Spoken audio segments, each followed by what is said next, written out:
Good morning guys! May routine kada adlaw pag summer, mamisbis sa mga tanom sa garden.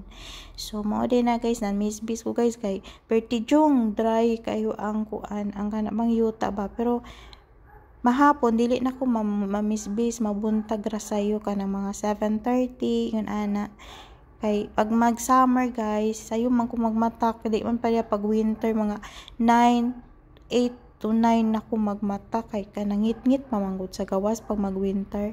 Pero pag summer, pwede nang hayaga pag 6 o'clock. Hayag na kayo ba ka nang as in dyan jud, hayag na jud kaayo. Hindi na ka ganang matulog bisag nakasirado ang mga bintana.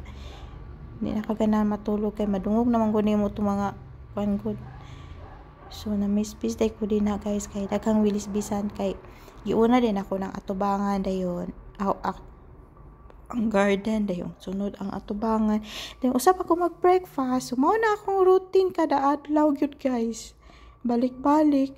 Tapos human ako ana og kuan kanang man ako pamisbis mag-breakfast. So, wala na, magmuni-muni na lang. Tapos usahay maglimpyo sa balay pag daghang kay abog.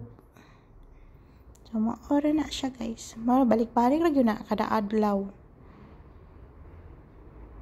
Dayong hapit na pud ko magkating anang ako ang mga tanom sa kilid. So, maura na guys. Thank you so much for watching. Bye, Tata Kadabit. Bye.